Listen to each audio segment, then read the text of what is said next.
The following program contains scenes and language of a frank and explicit nature. Discretion is advised. You know what I haven't done in a long time? What's that? All right.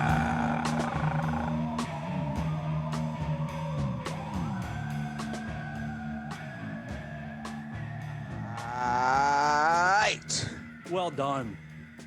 All right. Welcome to the program, Rareform Radio. Big show tonight. Yeah. Just because we have someone other than us losers on here. Isn't that nice? I'm getting so sick of just talking to you. Dude. Not in a personal way. Yeah. But just you're the only person I do this with. I know. You know what I mean? So that may be in a little bit of a personal way too. Well, I liked it before you said that part. But I came this close No. to canceling. Are you kidding? Well, I woke up today, I was fine, and then like 3 hours into my day, I was like, it's fucking hot in here. Are you hot? I'm going to everybody. Are you hot? I'm hot. Are you hot in here? I fucking take my temperature. I got like 99.9. I'm like, fuck. And then my bones start aching, and then I'm freaking out. Like, do I have COVID? Like, I don't think I do because... Well, let me ask you this. I don't have any other... But, like, I can't break the fucking fever. I feel like shit. And the only reason why I'm still doing it is because tonight we have Mark McGrath, who will be joining us later in the show. And I'm not doing it just because we have him. I'm doing it because he is the only human being I feel that can make me feel better. I don't know how I feel about that, but cool. No, you know exactly what I'm talking about. Mark is just the coolest fucking dude ever. So I'm like, well, maybe it'll make me feel better. So I'm hoping for a little McGrath medicine. He's one of the best ever, and looking forward to it. Yeah, how you? I'm pretty good. I don't feel very COVID-y, which is good. Is there any chance since we talked you've gotten a job at the White House? Could that explain why you're sick? No, I feel good. I'm doing all right. Good. Yeah. No, I don't know. I mean, my wife had something very similar like 3 days ago where she got like a spiky fever. We were all nervous. Maybe it was like a week ago. We got tested. She didn't. And like the next day she was fine. Rice poisoning. So maybe I have some Asian flu, but her kind of Asian flu, not the COVID kind that's destroying the world. Not the Wuhan flu. The my wife flu. Cool. So yeah, that's where I'm at. How's life otherwise? We have Halloween coming up. What happens to parents now with Halloween with kids during this shit?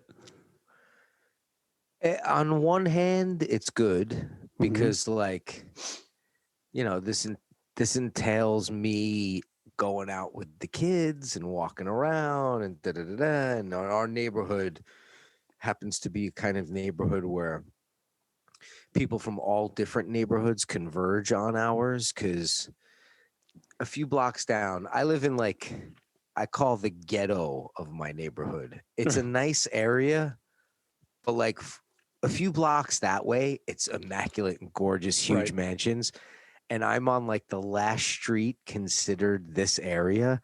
And it's just kind of shitty. Like this is where the bums walk around the outskirts and put me into dangerous positions where I have to like go outdoors. And you're like wealthy adjacent or something. Yeah, or like well, that's exactly it. Well, I'm wealthy adjacent. So we walk a few blocks in and there's a lot of movie producers that live a few blocks over. So they like hire actors and deck their houses out. And there's people dressed up as Jason and Freddy and ghosts and this and that. And a lot of other people from other neighborhoods come and spend their night here. Mm-hmm. It gets so packed that a lot of places you can't even go up to doors. They just sit at their front steps and like candy, you know, like. Yep. Because it's too much congestion. Anyway. Yep. So I avoid that. Okay. Which is great. I live in a similar place. I live in the valley, so on the other side of the town from you, but still I live near the studios. So all like the special effects people live around me. and walking through the neighborhoods, there's like crashed pirate ships and like literally ghosts flying out of windows and around the house. Yeah, and it's fucking awesome if you're a kid, and I'm a big kid, so I love horror stuff. So I actually like that part of Halloween, but I do enjoy it. It's just like the magic of when the kids were little and they were like, I was about to say they're kind of past the age of amazement. Last year my son didn't even. He's like, have fun, and he just stayed here and played video games. That was it. Yeah, and cool. Bring me back some candy. That kind of thing to his sister. But it is sad for the kids. And to be honest, the thing that I enjoyed more than that was because we're on the outskirts, wealthy adjacent. It's too busy over there. Like you can lose children. It's that, the streets are blocked off. There's just thousands of people walking around. So a lot of the parents that have little children, first timers and stuff like that, come down my street. And there's a couple of houses on my block that will be Halloween friendly, but a lot of them are dark and shut down, like they're not doing it.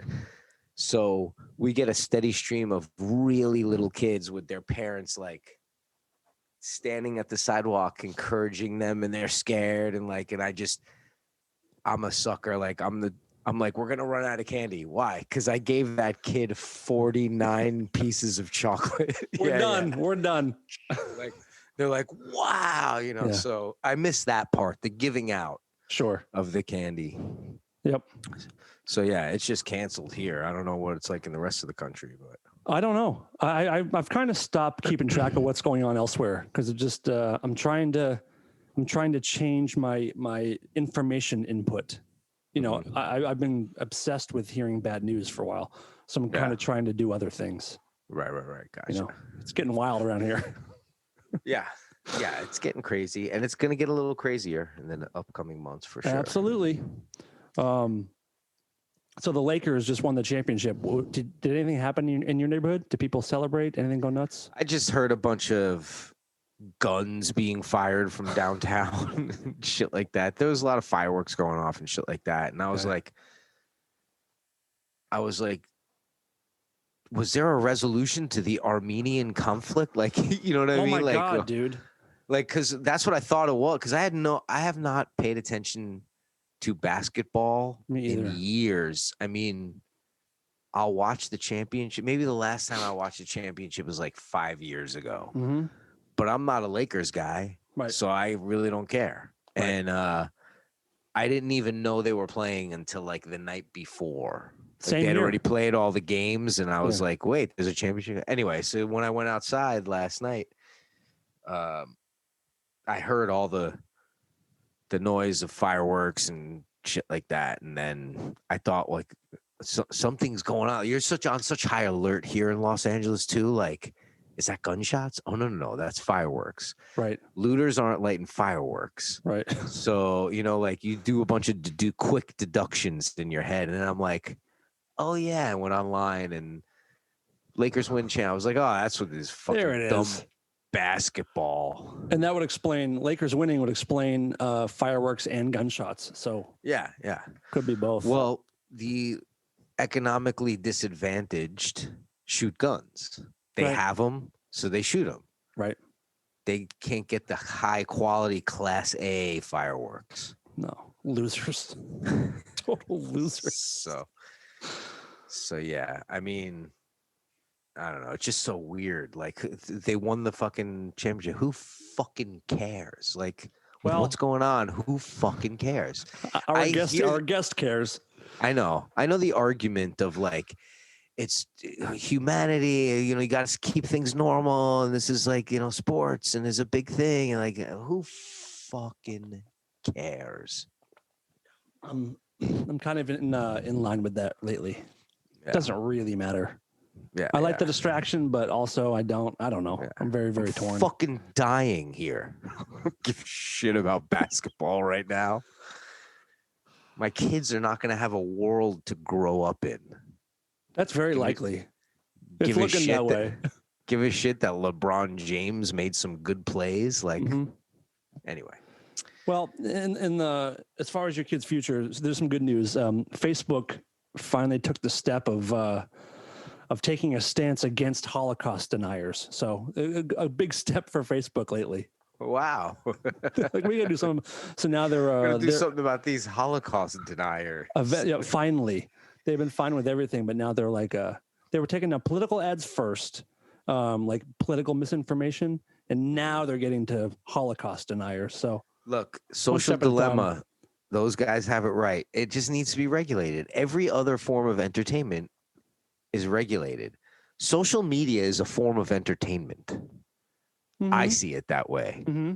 You know, even if you're entertained by bullshit and bad news and poison, you know what I mean? But yeah, it should just be regulated. Like it's the no-brainer here. So you're fine with Facebook, like Facebook or Twitter, taking down things that are bullshit.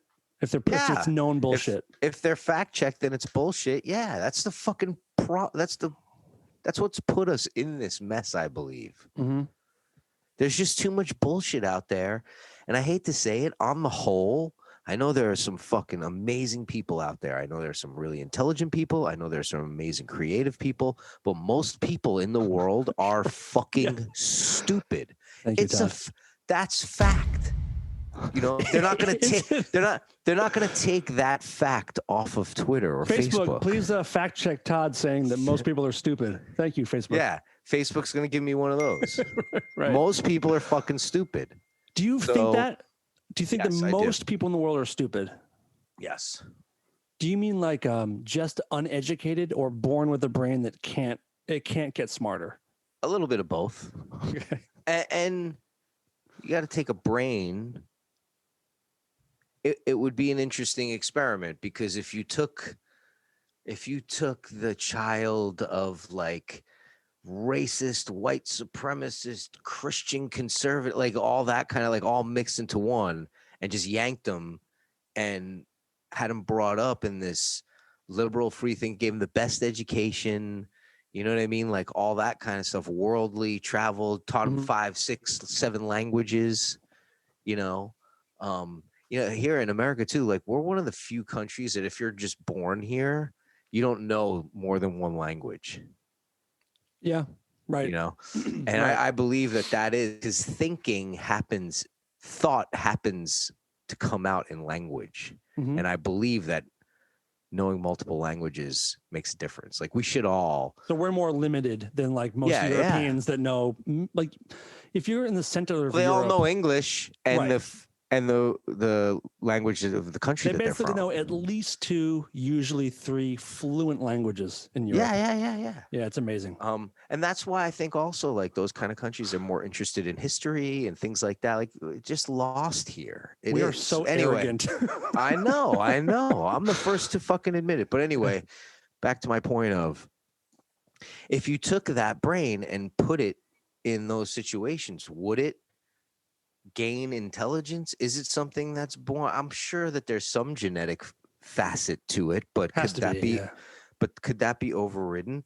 But yeah, I believe that, you know, most people are fucking stupid. End of story. Should we just wrap it up? End of story. I mean, that's the point of the night, right? Wrap it up on that note. Cool. Yeah, we'll talk to Mark another time. Great. No problem. Interesting. Yeah, I wonder, like, I'm not a stupid dude, but I'm not a genius. But I wonder if, like, with the proper education, if I could have ever been a doctor. And I don't think so. I think you could have. That's the thing. If you're brought up in that environment and you're starting, you start that kind of education, how to learn properly, you know, with the best schools and this and that, like, you know, I think that it does make a difference. You know what I mean? Even if I'm a fetal alcohol baby? Well, there might be brain damage that we can't get past. You know what I mean? Like there's some things there's some scientific reasons we can't get past. Biological limitations. But the reason why the world exists the way it exists, whether you're a capitalist society or a communist society or whatever, is because people are easily manipulated because they're stupid. So that's how corporations get the upper hand. That's how, you know, lawmakers get the upper hand. Politicians get the upper hand. Leaders of countries get the upper hand. Like, look at a place look at places where there's like, you know, an evil royal monarchy, like in certain countries where it's like these people are just born into their power and they're the only ones that really have it. And the rest of the people is because they're governing a bunch of stupid people. Yeah. They're able to give them the old razzle dazzle when it works. And I'm not talking about like, that's exactly right. I'm not talking about ones that are trying to fight against the oppression of where they live or rebel against the conditions of what they live in. Mhm. I'm talking about the people that think these people know what's best for them. Yeah. And there's too many of those, even in this country. I would agree. You know? I would agree. So yeah, again, the world has more stupid people in it than it does smart people. In summation. Yes. Cool. In conclusion. Right. Do you concur? I want a nice segue from Holocaust deniers to the next thing I want to talk about. Right. Did you see the trailer for the new Mel Gibson movie? No, I did not. So there's a new movie coming out. Oh man, I forget what it's called, but he plays Santa Claus, and people are they're like mad at Santa Claus, and they have to like, kids are trying to find Santa Claus, or maybe there's a hit put out to kill Santa Claus for some reason. But how, is that me whistling? Yeah, I was. Yeah, that was some weird emphasis. Like everybody would think I'm the one who's going to get the emphysema, right? But in fact, weird. It's Dan. That was some weird asthmatic fucking hiccup that you can't control. How has, I know like Mel Gibson has taken his lumps with stuff that he's said and done, but with cancel culture being as powerful as it is, how has he been basically unscathed? How does he still get jobs for being like an open anti-Semite? All right, because, and this is reaching for sure. Yeah. Because he kind of had his lumps given to him, justly deserved, before cancel culture. Do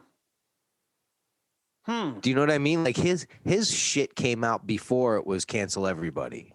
You know what I mean? And he just kind of dipped out for a while. But interesting. Yeah, I mean, you might be right. Was Bill Cosby before cancel culture as well? That's also a much more horrendous case. Yeah, but yes, he was right on the beginnings of it. I think maybe he's one of the guys who kind of kicked it off, but that was before. Maybe Cosby was like grandfathered in to the movement. Right, but here's the thing: cancel culture. Let's define that, because I have a negative connotation that I spin it in my perception of cancel culture. Oh, meaning same. Yeah, meaning someone throws some shit out on Facebook or Twitter about someone saying something or whatever, and everybody jumps in, cancel without knowing all the facts or whatever first. To me, that's because most people are stupid, right? Okay, so that's the first thing. But Bill Cosby is different because that wasn't part of cancel culture. That was part of, this guy's a criminal culture. Like, you know what I mean? Like, right. This guy is drugging and raping women. This isn't, oh, so-and-so made a bad joke on Twitter, so let's ruin their entire career. Right.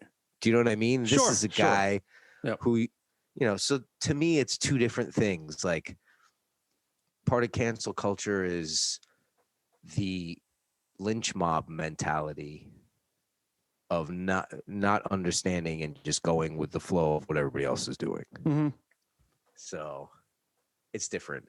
But again, I think the Bill Cosby thing was a little beforehand too. Right. I mean, I really think it started with the Weinstein stuff. Sure, I would agree. There's a new person that we know that they're trying to cancel right now. Who's that? In a smaller sense, Bill Burr, our buddy Bill Burr. Oh yeah, why? Because of his SNL thing? Yeah, his in my opinion, epic monologue. Yeah, he was great. Did you watch it? He was great. Yeah. Uh-huh. So Bill Burr hosted SNL this past Saturday, and like a lot of comedians do, his opening monologue, it wasn't like a bit. He did like a 5-minute stand-up routine, 7 minute stand-up routine, and he's always like called out hypocrisy and called out, the woke movement, and he called out woke white women on Saturday. Yeah. In, I thought, a pretty perfect way. It was, and again, they're fucking jokes. So relax. But but people don't like when there's a hint of truth to humor, and there all is truth. Yeah. Or all truth. Yeah, I was trying to save face a little bit, but yeah, there is. I mean, I thought it was great what he said. Mm-hmm. I think he said it knowing that he was going to get that reaction to it. I think that's also why we love him, is because he doesn't really give a fuck. He does not give a fuck. His fan base isn't going anywhere, No. Someone like him is 100% necessary. Yep. We talk about that a lot on the show, like the necessary people. You know what I mean? And he has this a lot also of, isn't a guy like this isn't a guy like Louis C.K. where there was a mishap outside of his act. Yeah. Where it's horrible that we lost such a great comic genius because he was canceled because of shit that he did in his personal life. Mm-hmm. But Bill Burr, to be canceled for saying shit in your act, like, that's some fucking Lenny Bruce, like, let's take this guy down and ruin his career so he never works again because of what he says is on stage. And that's just unless deplorable. You're Michael Richards, and then, at which point, okay. It wasn't funny. It was being stupid. But yes, I hear you completely. And arguably, if it wasn't funny. Right. Yeah, I feel it was funny to watch him go down. When's the last time you watched the video? Have you seen it in a while? Not that long ago, like 6-8 months ago. I've seen it. I definitely watch it at least once a year, easily once a year. For anyone that doesn't know, Michael Richards played Kramer on Seinfeld, and he had a very famous incident at Laugh Factory or Comedy Store. The Laugh Factory, where he called someone the N-word. Paul Mooney. Oh, he called him? That was it was to him? Yeah. Or about him? Was he in the room? No, it was to I think he was in the room up in the top, yeah. And didn't go well. No, it did not. Just didn't go well. No. But preach on, Bill Burr. But there's a guy who got canceled after he made multi-millions culturally iconic on a TV show that was the biggest TV show of the 90s. Maybe of all time. What was bigger? Yeah. Might be bigger. Well, might be the biggest. It was bigger than Cheers. It was bigger than Simpsons. Those shows are humongous powerhouses too. But yeah, MASH. He's like, yeah, go ahead, cancel me, whatever. If you need me, I'll be in one of my mansions. Yeah, exactly. I wonder if he really cares. He must a little bit, but yeah, I'm sure. What else I want to talk He is on an episode of Comedians in Cars Getting Coffee with Jerry Seinfeld. Oh, he is. You ever seen that show? I love it. Is it one of the older ones? I must have seen it then. Yeah, it's one of the first ones. Yeah, like first season. Yeah. That's one of those shows too, where it's like it's so simple and so great. Yeah. 15-minute interview, drive around in a car, go to a coffee shop, get out of there. Talking about comedy and shit. Like, I love it. Yeah, it's great. Anyway. Todd, we have some listener questions if you care to get into some of that. Sure. It's been a while. All right, let's see what we got here. You have reached the voicemail box of Rare Form Radio. Please leave a message after the tone. Hey guys, if you had to pick one member of Jane's Addiction to fight, who would it be and why? And likewise, if you had to have one of them back you up in a fight, who would it be and why? Love the show. Keep it up, guys. I like that question. Who do you want to handle it first? Let's see. Let's include all members, past and present. Okay. Open the pool up a little bit. Okay. Who would I want to fight? I'll tell you right now my answer. I knew it right when he asked. I mean, I think that Dave would be the easiest of past and present, unless has anyone in Jane's died in the past? I think he might be the easiest. I hate to say it, no offense, but I think that'd probably be the easiest one. Yeah, that's a no-brainer. Perry seems the scrappiest. I go like this. Yeah, I go like this to Dave, and he's like, So like, no-brainer. I'd fight Dave. Perry seems the scrappiest. Even he's over 60 years old, but he's still fit as fuck. And I feel like because his mind could snap in a fight. Yeah, go ahead. I feel like he's where like he's a surfer. He grew up in LA a bit and has like New York blood. Has that tweaker mentality. So like he could probably snap and like pull your eyes out kind of shit. Mm-hmm. So fighting Perry would be fun just for like, hey, I fought Perry from Jane's Addiction, whatever. To make it a good fight. Dave would be the one I would choose just because it's probably the easiest. Mm-hmm. To have in my corner is an absolute no-brainer, Duff McKagan, because he's a trained fighter. He's super fit. Yeah, but I don't know if we can. I don't know if we can. I know we all said we open up the pool to every member, but like a member that was a member for like 3 months. He wrote songs or on records. He played on the record. All right, I would go with him too. But say we nixed him, I would take Eric Avery. He's a big guy. I probably would too. And he's like quiet, and sometimes quiet can be scary. And I feel like he's probably pretty strong. He could pack a punch for sure. Yeah. And but then again, don't leave Chris Chaney out of the mix. There's something about Chris. First of all, Chris is incredibly strong. He planks for 9 hours a day and like all that shit. But there's also a little something that could just go like this. And I could see him being a maniac. Well, like to have on my side. You make a great point. Perkins is also that guy. Yeah. The nicest, most unassuming dude. Yeah. And strong as fuck, but unassuming. But if you were to like threaten his family or like, I've seen him get mad a few times, and it's so much like someone flipped a switch, and it's like, who is this dude? I don't want to fuck with this dude. I would want him in my corner just because he has a huge cock. Yeah, because he could block punches like a lightsaber. Yeah. So would yours be? Would you fight Dave? Is that your answer? Yeah, 100%. 100%. I wouldn't pick anyone else, and I wouldn't even consider fighting anyone else in that band because I'm 100% victorious in that fight.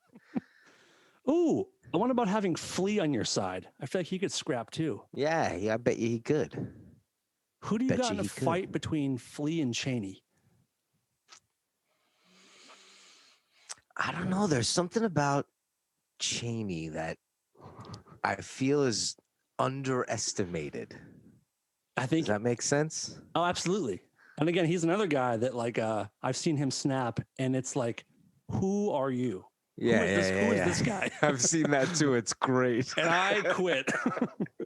All right. Cool. And all right. So what's the next question? That's it. Oh wait, no. There's one more. There's one more. Shit. Here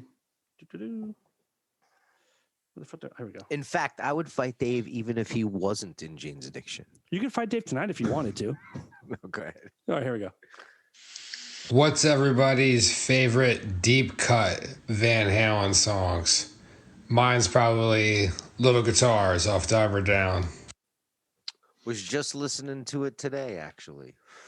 I don't know any deep cuts. I'm not that much of a Van Halen fan. I don't even know if Little Guitars is a deep cut, though. I mean, to me, it was a popular song because I just had that record, and but the intro to Little Guitars is pretty fucking amazing too. But fuck, deep cuts. I don't know. All the songs that I like, I feel are. Like everything on Van Halen 1 to me is amazing. Okay. Let's save this question for Mark McGrath too. Okay. Because he'll have something to say on it. And I'm sure we're gonna get into a little homage moment because it was fucking heartbreaking news. But let's take a quick break before we get into that. I'm gonna probably go vomit because I'm so hot right now with this fucking light on. Maybe I'll get this thermometer so I could keep checking my temperature for the show. That would be fun. And then we'll be back with the amazing, wonderful mensch, Mr. Mark McGrath. Enjoying the podcast? If you'd like to show support for Rareform, there are a couple of ways. Become a patron at patreon.com/rareformradio. Make a one-time donation or choose from a few subscription levels paid monthly for extra benefits. Those extra benefits include bonus episodes not available to the public, exclusive live streams, more interactions with the gang, along with other special perks that will change over time. Choose your level of donation and know that your contributions go to keeping the show running and growing, paying crews behind the scenes, and just supporting independent artists. That's patreon.com/rareformradio. You can also get Rareform merch by going to rareformradio.threadless.com. T-shirts, hoodies, mugs, all kinds of silly shit. We're constantly adding new things and limited time only goodies. That's rareformradio.threadless.com.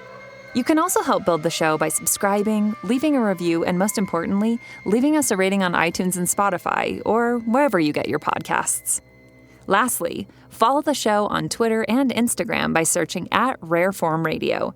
Thanks for supporting independent entertainment. All right, welcome back to Rareform Radio, and we are joined with the mensch himself, Mr. Mark McGrath. Oh, an applause even. Thank you, fella. Wow, only for you. Honored to be back on a Rareform Radio. It's been a while. I think it's been probably 10 years since you had me last, so I'm glad you recycled through every guest 4 times until you get back to me. I'm just glad to see your beautiful faces. We couldn't get anybody else, so figured we'd call McGrath. Yeah, yeah, and speaking of anybody else, I see your T-shirt, and it brings back such wonderful memories. I mean, when a song got added to that station, you were cooking, man. You were cooking. Yeah, this is I grew up on WAAF, which has since become a Christian station in Boston, which is, they went away like maybe 6 months or within the last year, they became a Christian station. That's mind-boggling. Well, Mark, speaking of T-shirts, I have a little funny story that I don't know if you'll remember.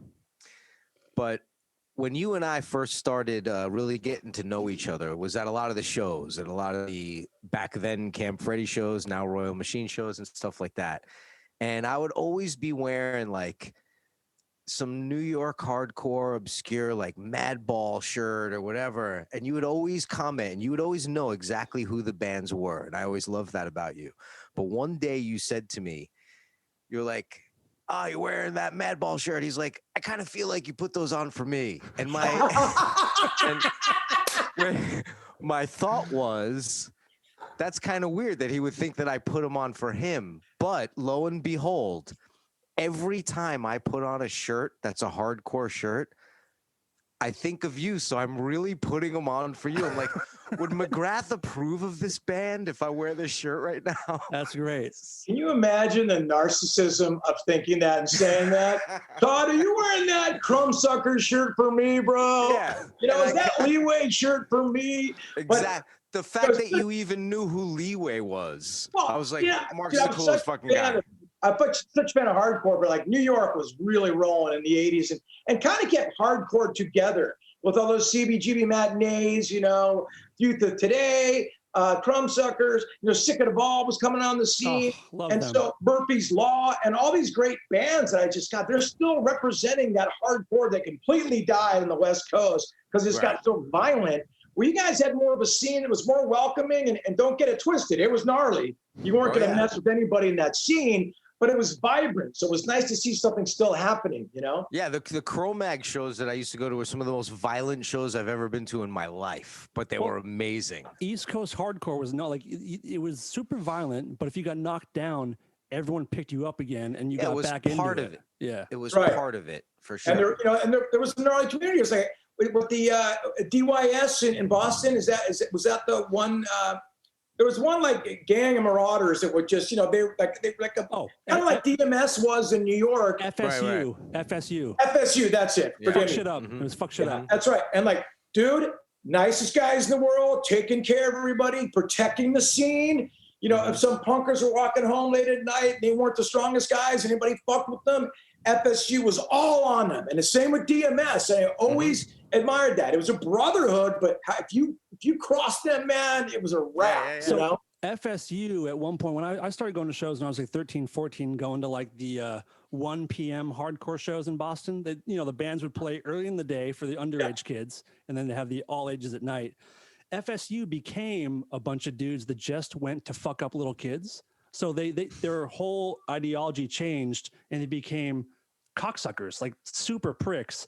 And then there was another group called the Sharps, which is the skinheads against racial prejudice. Yeah. And they would come and they would protect all the kids and they would fuck up the FSU guys. I mean, there's a whole subculture of hardcore stuff back then. There's a great video somewhere lurking online where when Dave and I were doing Spread TV way back at the Dragonfly, we were doing that little Spread TV talk show. We had Madball on as guests, and they were playing a show. Dave must have been stoked. Well, I pushed the issue because I knew they were playing a show, and I know someone that knows them. So I was like, we got to have these guys on. They're fucking like the Led Zeppelin of hardcore to me, blah blah blah. So they were on, and it was a great show. And I asked them, hey, is it cool if I come by and film your show tonight at the Roxy or wherever it was? And no money, I just wanted the opportunity to shoot. And there I have on footage Freddie, who's the lead singer of Madball. There's a security guy that roughs up some kid who's like slamming, and he stops the show and berates this fucking security guy, and all the DMS guys come out on stage and he was protecting the kids, and he was saying, if you fucking don't know how to handle these hardcore shows, then don't fucking hire us to play. Like, he was screaming. And you gotta love that passion. Yeah, it's great. It's great. You could argue that hardcore bands care about their fans almost more than anybody. Oh, without a doubt, because those guys. Yeah, sorry, because there's not a commercial aspect of it. It's like, it's never been on the radio. I mean, a couple of those hardcore bands got signed to labels, but no one ever really got gigantic from it. It was always about the core audience, kind of like gangsta rap always had that core audience. You're going to go gold every time you release it because you stayed true to what you did, and you not only supported the scene, you kept it vibrant. Yeah. So I've always admired that because it's so far away from my success, and I'm the biggest pussy in the world. I'm not a fighter or a lover, but I love to watch both. That's a good way to put it. So you're a voyeur, is what you are. I am a bit of a voyeur. I'm a bit of a fly on the wall that people constantly try to swat. But speaking of fly on the wall, there was a tweet that I sent out that I got to give credit because Dan actually did come up with it first, or it was on Instagram that I posted a picture of the fly on Mike Pence's head during the debate. And I was like, we got to post this. And then Dan had texted me and he's like, you got to tag McGrath, say, I just want to fly. So for those of you who haven't seen it, I tagged you in it and I said, did you know that Mike Pence was going to give you guys such a huge shout out at the national stage? And your response was classic. You're like, you fucking beat me to it. You just got me. I was putting my Instagram together, because look, when you see a fly in someone's head, fly's been pretty good to me for 23 years. I immediately thought about it. You guys are the quickest, smartest, sharpest guy in the world. I'm like, I'm so slow in technology. I'm trying to get my things together and post it up. And Todd came in with it, and Dan came in. I'm like, you guys beat me to it. But I go, I bet I get all the credit for it. Yeah, of course.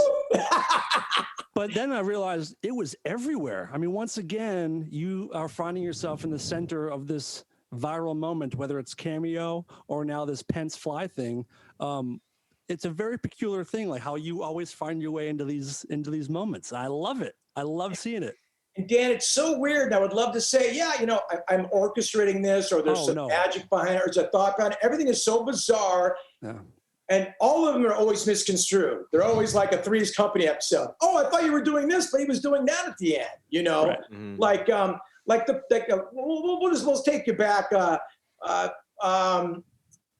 Okay, let's go to what do you want to start? Well, we'll start with the Pence thing. Here's the irony about that. Is I'm not political in any sense. You know what I mean? Do your thing, whatever. God bless. I know this is a crazy election. I have a job to do, and I played for everybody from President Clinton, and I played for Donald Trump. I played for everybody. I am a performer.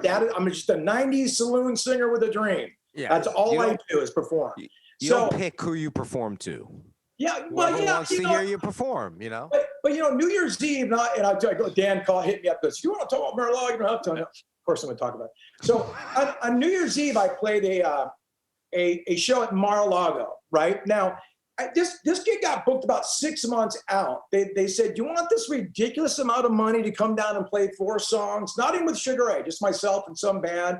And they go, "There's a chance the president might be there, might not be." And like, this was like in 2019 when things were even different, but there was still a lot of division and blah, blah, blah. The olden days, we call it, the olden days. Them olden days. Yeah. But I was on Celebrity Apprentice, so I have a little bit of a relationship with him and of his kids, you know what I mean? And I only know my experiences, and I'm like, yeah, they were fine to me. How much you gonna pay me? Shit, it was like triple what the band would get, you know what I mean? So I'm like, 4 songs, no overhead. My family is going to be in Miami anyway, so I go be in Palm Beach. I'll do the couple songs. It wasn't a fundraiser. It was nothing. It was Mar-a-Lago has a New Year's Eve party every year. That's it. No pictures, no nothing. Turns out, of course, Trump was there. I didn't see him, didn't talk to him. I also have a charity thing that I give a couple bucks to, so it'll be a nice way to kick up some money that way. No one gets hurt. No one cares. No one will give a shit. I'm Mark McGrath. Gives a fuck about Mark McGrath. I don't care about Mark McGrath, right? So, as I say in third person. So there's no pictures, no nothing. I do a couple songs. It's no big deal. All right, this is done. I'm going to get in the car and do the hour and a half down to the Fontainebleau where my family's staying, and then we're going to spend New Year's and awesome fun. So I get in the car, and as I'm getting down off this like little stage area, this girl comes up to me and goes, "Oh, my grandma's the biggest fan of Sugar Ray. Would you take a picture really quickly?" I go, "Sure." We weren't supposed to. But you guys know me. I can't. Let me just say real quick. Mark is the kindest person I have ever seen with anybody that wants an autograph, a picture, or a 10-minute conversation. He does it for everybody. And I'm not just because you're here. You are one of the best I've ever seen with dealing with people that just want to say hello. So good for you. It's genuine. Except it gets you in trouble sometimes, apparently. Yeah, I mean, that warms my heart, and I can't. I just don't want to live my life saying, "Oh, is this person this person like think about teams. Is this guy a Laker fan or is he a Celtics fan?" Like, I just don't live my life. I see people, and someone wanted a picture. How harmless is that? So I take a picture with this lady, and I go down to get to the Fontainebleau. Now, it was a New Year's Eve gig, so I get to the Fontainebleau about 2:00. I put my phone down. Now I have tinnitus, so I sleep with like old Howard Stern episodes in my ears, right? So I can go to sleep, So I wake up at 4:00 to take a piss, and I look at my phone. I was kind of half a daze, and I just look on Twitter, and I'm trending, and I'm like, am I what? And I'm like trending like number 7, and I go, what? And I push the thing, and I see the picture of me and the old lady, and go, "He's a Trumper." You know what I mean? I didn't vote for the man. You know what I mean? I didn't vote for. It's like it's so. I'm like, oh my God, here we go. So I go, you know what? This will be gone by the morning, no problem. Just did a shot of Jameson, went back to sleep, and woke up at like 9:00, and now I'm turning number 1. Me and the old lady, oh my God, this, that, and the other, and I'm like, oh my God. And like, once it gets out of the bag, there's no bringing it back. There's no logic. There's no reason. So luckily, I mean, that thing just went huge. Ironically, I got about 6,000 more followers than I had. Everybody's like, "You're going to lose followers. It's going to be," I'm like, yeah, my God, I got 6,000 more followers, which I proceeded to lose because I think people saw, but to his credit, the dude that came to my defense, Richard fucking Marks, came to my defense. I don't know if really? you see him. Dude, this guy is killing it on Twitter lately. Richard Marks, recalibrate your whole 80s, adult rock. And this guy is gangster on his Twitter with his politics. Oh, yeah. And he goes, "I know Mark, and I've known him forever. And if he was there, he's an entertainer, probably booked a gig, might have been a charity, God knows what. I know he's not political." He didn't say whether I was this, that. He goes, "I know he's not political, so I'm co-signing that." And I went around, and I do have his numbers. Dude, that's the sweetest thing you've ever said. Because he put out a big fire for me, Yeah. So that was really cool. But that was just another misconception about, trending. And then there was that cameo that trended out to the fucking world and back. I'm not, your listeners probably don't even know or even care what I'm talking about. Oh no, we've discussed it. So a quick catch up. So everyone knows what the Cameo app is, but Mark was one of the first I feel like when you're one of the first people to kind of get on there, and you had this really cool. dating celebrities to get out there. There you go. And so what basically happened? So someone asked you to basically break up with someone. So what it is the more you do, the more money you make. And I'm pretty good at sifting through bullshit and filtering like, you're trying to make fun of me, you're not trying to. I mean, look, no one makes fun of me better than me, so I'm really good at it. So to get one by me, you gotta be like Nolan Ryan, or you gotta be throwing some heaters, So this guy sends me a request. The guy was actually through a girl's voice. We're grad students, and I'm breaking up with my boyfriend, and he's going through he's writing his thesis, and I feel really bad, but the long distance thing isn't working, and I feel terrible. And is there any way you could break up with him for me on this? I really can't do it, and it would be so great. So immediately I go like, yeah, all those Sugar Ray grad students, this was like 6 months ago. When was the last time anyone under 40? Well, maybe they were very, very stupid, and it took them that long to get through, through school. Or super ahead of the irony game. You know what I mean? Yeah, Either way. But I originally read like bullshit. I'm like, look, I'll take their $150. I'll do it straight. You know what I mean? And the 3-4 people will see it. They go, oh, we got him.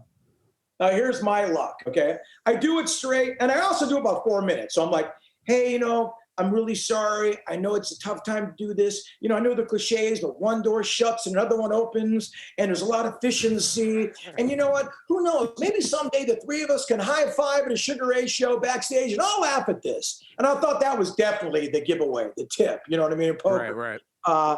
And I went beep beep bop boop boop, sent it, forgot about it, and that was it. 3 weeks later, again, I'm looking on Twitter. I'm trending number 3. I go, for what? And it had like Cameo. It has little hashtags at the bottom. It said Cameo. I go, Cameo? For what? Then I saw the thing and I'm like, oh my God. And now I'm in a conundrum because half the people think I am the sweetest guy who's ever lived in the world. And the other half think I'm the biggest idiot that's been hoodwinked by this guy. So now I'm like, do I say I knew it was a joke, or do I was in this weird, vacuum of Cameo insanity? And so I let it ride a little bit, and then I was on Extra for a long time, as some of your listeners and viewers may know. So Billy Bush called me up and goes, would you do a little thing? And so I gave them the exclusive, if you will. I go, yeah, dude, I knew it was a joke the whole time. I mean, come on, man. And but you know what? It's the most viewed cameo of all time. And because of that cameo, I've been able to generate over 6 figures this pandemic year. Are you shitting me? It's been the biggest blessing of my life, because we all know we're not doing anything. All of us here in the live entertainment business, Right. So hoodwinked is a word that should never be used in this story, because in the end, look who came out on top. Yeah. Well, definitely. You know what I mean? Off the top, I never looked at it like I was getting dissed, because I knew what I was doing. Like any sane person, look at that cameo and go, and if you knew me, go, he's joking. He went on for 5 minutes breaking up with this grad student during her thesis through me, the douche and Sugar. And none of it made sense. But again, it's a volume business, and I'll take your money. It's funny. Like I feel like I know you reasonably well, and I believed it. I thought it was real. I saw you like a day or two after it happened, and I was like, dude, that's fucking amazing. And you're like, it wasn't real. And I was shocked. And you were kind of bummed, and like a little bit, because people that know me were probably going, yeah, he might have done something like that. And like, there was no part of me that said like, well, let me play it really straight just in case it's real. I always felt it was fake.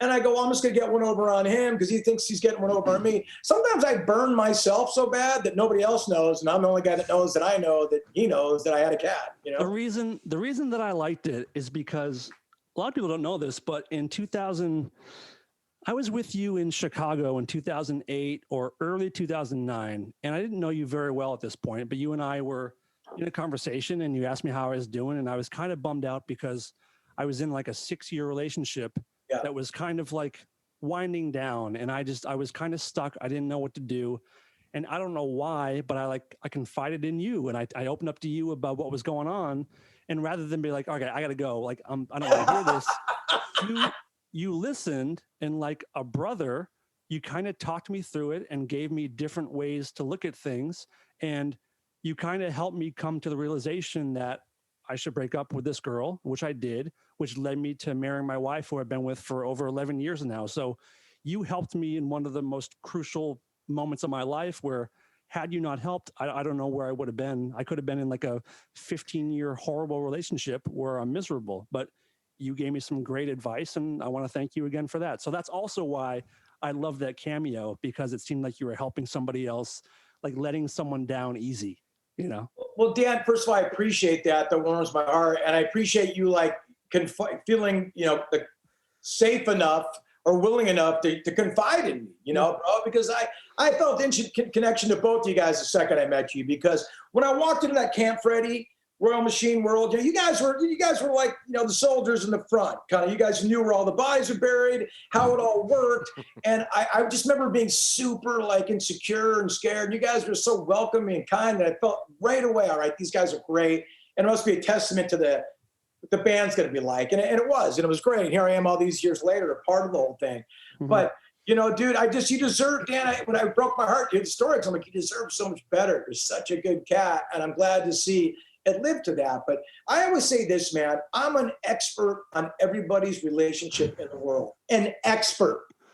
I'm an expert, except my own. You're wrong. Okay? That's the way it always is. Yeah. I mean, because all I'm dealing is logic when I hear your stuff. But mine, I'm emotionally involved, Yeah. I mean, my chick just smacked me in the face last night, but it's cool. She didn't mean it, Yeah. If someone did that to you, I go fucking run, Right. But it's strange. When the old heart gets involved, man, all bets are off, Mm-hmm. But Dan tried to talk to me about it back then. I just told him well, if you want, I'll fuck her in the ass and take pictures, and then you could blackmail her with it. That was my solution. Yeah, Todd's brotherly advice was, man up, faggot. I'll tell you, Dan, you got two of the toughest dudes in the world to like, Dave and Todd to like, bro, I need a shoulder to cry on. Though they are those guys, and I know they are. Todd is. But you're going to get some bullshit. Todd is. Dave doesn't like to be bothered with anything that makes him, puts him out in the slightest. With anything that, one time, it's funny. Here's a quick Dave story. So one time he was at the house, and Mark, you've been here. Dan, you've been here. The layout of there's a little porch there. And there was the garbage can was like in a little bit in the driveway. And he parked his car, and on the way over, he just went like this, like, and just slid it out of the way of the driveway. Do you know that to this day, still, he's like, remember that time I moved your can for you? Like, that's his one contribution. That's him going out of his way for a bro. That's his going out of his way for me. Listen, Todd, I've always been there for you. Remember that trash can? He reminds me of it like once a month. Still. Of course. Because he wants to cash in that favor, Todd, right? Yeah. Oh, yeah. Oh, my God. That's how we love the guy. You know what you get with the dude. But, getting back to sort of the viral stuff. And so just recently with the Pence Fly thing, that you guys absolutely were right on it and sent me in the direction. But so were thousands of others, by the way. I mean, that we were not the only ones that had that idea. Oh, no. It's a very obvious idea. Some just came quicker on it because, look, it's part of my life, and you guys know me. So, it just went quick with it. So I have new management now. These guys, Shelter Management, they manage like ZZ Top, Fleetwood Mac, Bare Naked Ladies. And so they have all these like young social media folk, and like, you got to be on TikTok. I'm like, listen, my kids do TikTok and the dance. It's just not my vibe, And they go, no, you got to do it, and we'll do something with the fly and Mike Pence's head, and then you'll sing it and all that. And I'm like, oh man, I don't know, I'm too. I've aged out of that shit. So I, of course, get talked into it. Get on TikTok last Friday, and I do a thing where like I go, just on fly, and I point to the fly in Pence's head. Dude, it blows up. 500,000 views, another whole thing. And now I am the anti-Trumper. Now, this started New Year's Eve, full Trump. Now I am Trump hate, F you, don't bring politics. I mean, it's just insane. And this I can only go viral if it's misconstrued and completely wrong. Okay, so The one reason why it was so genius for me personally, because I know you personally and the song makes sense and ha ha ha, it's like low rung humor, but it's endearing, right? It's juvenile and great. Yeah. Right. But the reason why I loved it is because exactly like I don't get into politics. Like Dan knows, I don't like to talk about it on the show. I don't ever post politics ever. He knows I won't even like something that's political that I agree with, just because I don't want to fuck it. I've been down that road. I don't want to hear it. I feel the same way. Yes. Yeah. So, not exactly. Dan's got no problem, which I respect. Yeah. So it was the perfect way to take an obvious thing and post it and make a joke out of it and not have it be political. It's really about me giving you a little, hey, ha ha ha, someone I know personally who there's a fly and a thing like that, you know? And even on my feed, like I had to block people. Yeah. Because it gets so misconstrued. And Dan and I started the show before you joined us. We were talking a lot about social media and stuff like that. And like, that's how fucking stupid people are. Like they believe what they want to, whatever course they want to go down, they will take it that way, no matter what it is, which is why I don't like to talk about anything political. That's right. No one's understanding you anyway. They want to just understand what they want it to be. Yeah. That's right. So, and they can twist the narrative to whatever they want it to be, dude.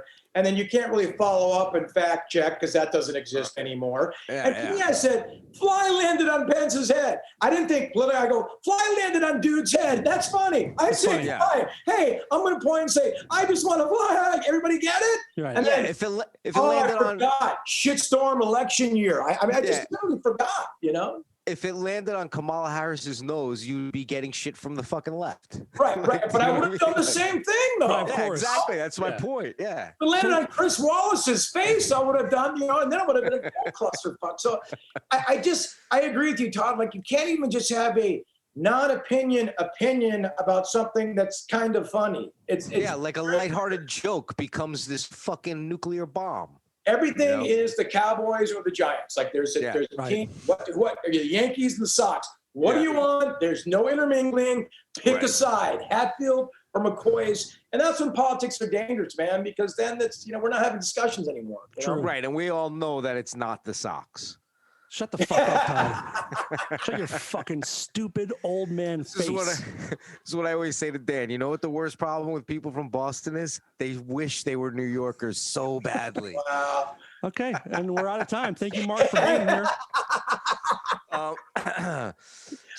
Mark, go ahead. Before we move on from social media, like, Mark, you're a guy who has been on social media for a while, and I imagine you get your fair amount of shit. You know, there's easy jabs to make, and you make jokes about your frosted hair before anyone else can, but like, what kind of hate do you get in a political landscape now? Like, if people think you're a Trump person or they think you're against Trump, does that change as a level of like violence threatened towards you? Is that elevated now, or is it the kind of the same old shit just with a different reason? Well, the Trump thing, after that New Year's Eve performance, I'm like, wow, this is really dark. I was getting death threats, and and some of my family members are getting death threats, and I'm like, well, this is crazy. You know, now I've been getting death threats my whole life, ever since I was a break dancer in high school. You know? But still, like, you know, they don't bother me. You know, I've got a pretty thick veneer in front of me.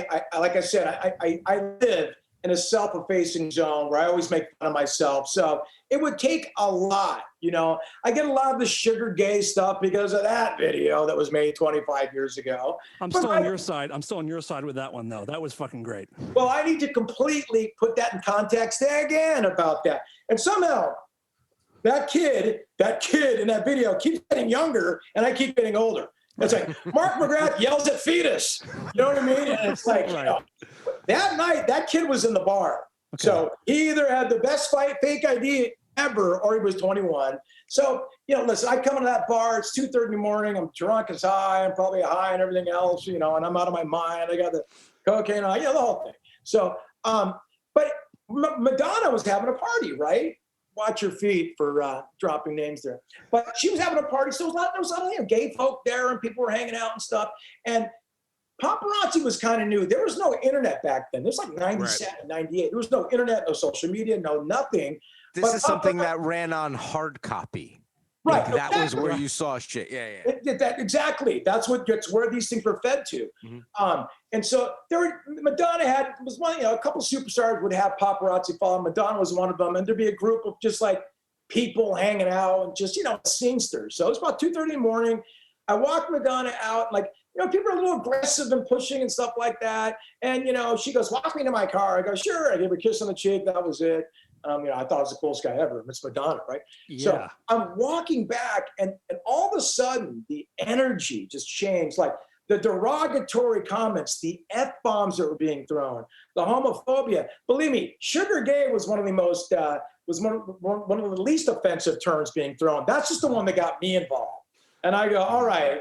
And you don't see me act like the worst fucking fake tough guy in the history of the world. I'm like, I'll tweeze your nipples off, bro. I didn't know what I was saying even, but people that I was with were getting like offended. They were running back in the bar. And I don't know, it's always been bummed out about the bullying and, and using the word gay. Look, we've all used it amongst our friends and stuff, but using it meaning less than or demeaning, I've never been cool with that, man. It's always been a bummer to me.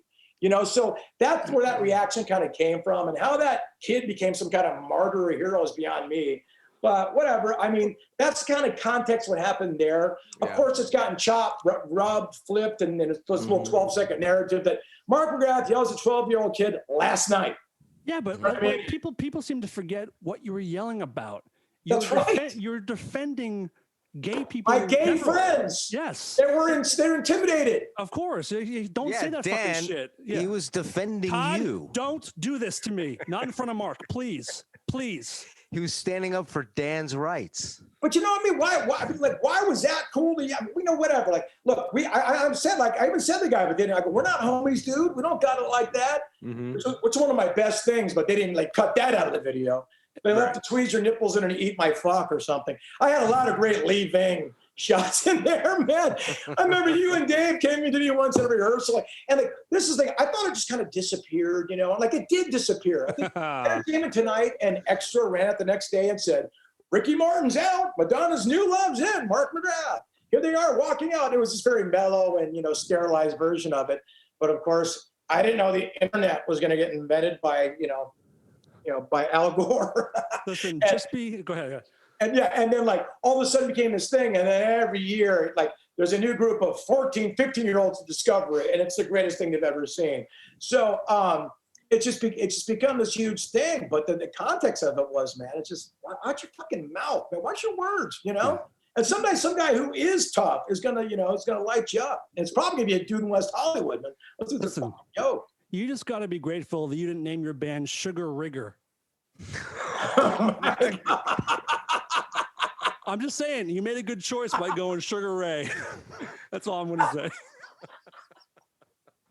My God. I'm gonna laugh that hard at that. But I'll tell you this, Dan, the funny thing, getting back, you and Dave, came to me at a gig or something, at a sound check in 2006 or something. And Dave walks up to me with these Prince eyes, full of sex and weirdness. And he goes, I just saw your Sugar Gay video. It's the greatest thing I've ever seen. Because I watched it, and when I knew he said that, I go, oh no, here we go, here we go. And you're right behind him, chiming in, co-sign. We love it. I'm like, oh. It's great. It's fucking great.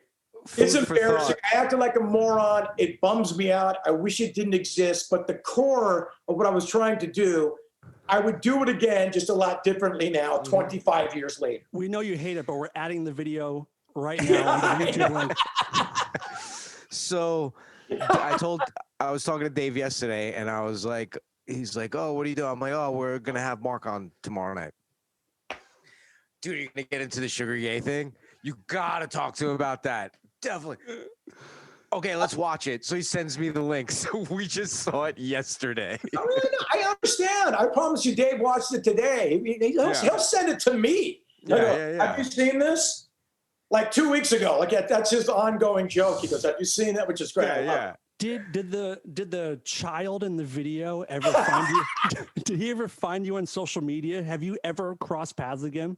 Never, because I don't think that kid's that happy with his performance. I think when you look in retrospect, if he came out, that was me saying, I think he's not going to get the welcome he thinks it is. You know, that was me throwing derogatory slurs at at homosexuals. Right? That's me throwing the gay hate at your group of folks out there. I actually want to let you know that I know what happened to him. I found out. I found out who he was, and I found out that night, because of what you did, he hung himself. Oh gosh, dude, Dan! If I didn't know you, I might even got wrapped up in that. But of all the stupid things I said that night, I did say you'll never make it in this business. Right. There you go. We haven't seen him since. We haven't seen him since. Don't mess with McGrath coming out of the bar at 2:30 in the morning. Lit up, man. Mark McGrath. Mark McGrath, prophet. Yeah. Soothsayer. Add it to the list. But really, I just want to say, I don't want to make that again.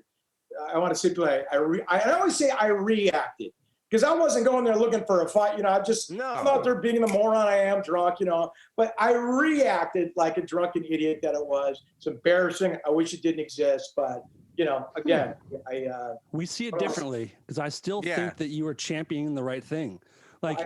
You were aggressive. Missed that. But what do you do? You were being aggressive, but also, why wouldn't you be? I don't know. I just I think you give yourself too much of a hard time on that one, but I get it. But Dan, it's kind of what you got back to saying, like, what do you get on the social media? What do you receive? I mean, I receive a lot of that shit all day. Right. You know what I mean? And I almost find myself having to explain to everybody, no, the actual context was, but there's only 24 hours in a day, and I'm a father, so it cuts into my social media correcting time, and then it's just this big viper pit of it doesn't matter anyway. Like Todd said, it is what it is. And once people have their narratives, that's it. They're on it. You're not gonna change their mind. Yeah. That's it. And speaking of going viral, you mentioned on one of your robe chats, which you do on Instagram, which are great, by the way. Follow Mark on Instagram. Is it at Real Mark McGrath? Yeah, and I hate saying the Real Mark McGrath. I hate that, but it's necessary. It's a comment. I'll say it for you. Yeah, at the Real Mark McGrath, he does these morning chats in his robe. But you spoke a couple months ago about having COVID.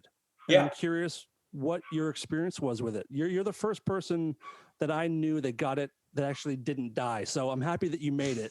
I'm sorry to hear you knew people that died. Oh, a few people, but pre-existing conditions.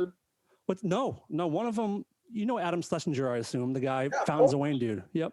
I knew him, and he was 52 with no health issues whatsoever, but he was also in New York, and it was just like you were doomed if you were in New York. I knew like 10 people in New York, but most of them were older and had pre-existing conditions. Yeah, but that's terrifying. 52. Yeah. I mean, that's my, you know what I mean? And then died from it? 52, incredibly wealthy, and had access to everything. Right.